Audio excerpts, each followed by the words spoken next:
അനങ്ങരുത്. പള്ളിപ്പെരുന്നാൾക്ക് വെക്കണ കളിത്തോക്കല്ല ഇത്. കാണാ പവറ്. ഒത്തിരി മ്യൂസിയംസ് ഉണ്ട് കേട്ടോ. അപ്പൊ ഞങ്ങളുടെ വീട്ടിന്റെ അടുത്തുള്ള പോലീസ് മ്യൂസിയത്തിലാണ് ഞങ്ങൾ ഇത് വന്നിരിക്കുന്നത്. ഇവിടെ എന്തൊക്കെയുള്ളത് നമുക്ക് നോക്കാം. ഇതാണ് ഞാൻ പറഞ്ഞ പോലീസ് മ്യൂസിയം. ഇവിടെ പണ്ട് കാലം തൊട്ട് പോലീസുകാർ ഉപയോഗിച്ചിരുന്ന പല സാധനങ്ങൾ തൊട്ട് ലേറ്റസ്റ്റ് ആയിട്ട് അവർ യൂസ് ചെയ്യുന്ന വെഹിക്കിൾസ് വരെ നമുക്ക് കാണാനായിട്ട് സാധിക്കും. എനിക്ക് പൊതുവേ ഈ മ്യൂസിയംസും എക്സിബിഷൻസും ഒക്കെ കാണാൻ ഭയങ്കര ഇഷ്ടമുള്ള ഒരാളാണ്. അതുകൊണ്ട് തന്നെ ഇവിടെയുള്ള ഓരോ കാഴ്ചകളും എനിക്ക് ഭയങ്കര എക്സൈറ്റഡും അതുപോലെ തന്നെ ഒത്തിരി ഇൻഫോർമേറ്റീവുമായിരുന്നു. ഇവിടെ പലതരം കളക്ഷൻസ് ഓഫ് സാധനങ്ങൾ നമുക്ക് കാണാൻ സാധിക്കും.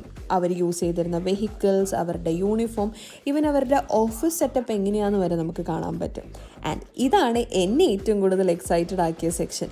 ദേ ഈ തോക്കുകളും റൈഫിൾസും ഒക്കെ ഞാൻ ശരിക്കും പറഞ്ഞ സിനിമയിൽ മാത്രമേ കണ്ടിട്ടുള്ളൂ. അപ്പോൾ അങ്ങനെയുള്ള സാധനങ്ങൾ നേരിട്ട് കാണുക എന്ന് പറയുമ്പോൾ എനിക്കത് ഭയങ്കര ഇഷ്ടമായി.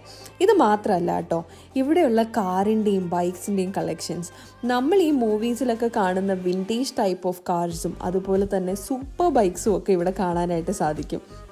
ഞാൻ ശരിക്കും കണ്ടപ്പോൾ അത്ഭുതപ്പെട്ടു പോയി കേട്ടോ. ലൈക്ക് ഇവർ ഈ സൂപ്പർ ബൈക്സൊക്കെ ആണോ ഫോഴ്സിന് വേണ്ടി യൂസ് ചെയ്യുന്നതെന്ന് ഞാൻ ആലോചിച്ച് പോയി. അങ്ങനെ ഇതൊക്കെ നടന്ന് കണ്ടപ്പോൾ മോനിക്കാണെങ്കിൽ പിന്നെ പറയണ്ടല്ലോ, വണ്ടികളൊക്കെ കണ്ടപ്പോൾ അവനെ പോയി അതിൻ്റെ ഓരോരോ ഡീറ്റെയിൽസും കാര്യങ്ങളൊക്കെ നോക്കുന്നുണ്ടായിരുന്നു. അങ്ങനെ ഞങ്ങൾ പുറത്തേക്ക് ഇറങ്ങിയപ്പോൾ ക്രിസ്മസ് ട്രീ ഒക്കെ ഉണ്ടായിരുന്നു. ആൻഡ് അന്നേരമാണ് ഞാൻ ഈ ഒരു സംഭവം കണ്ടത്.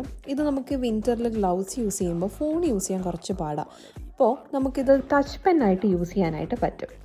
അപ്പോൾ ഇതൊക്കെയാണ് ഇന്നത്തെ വിശേഷം. നാളെ വേറൊരു വീഡിയോയിൽ കാണാം. Tata, bye bye.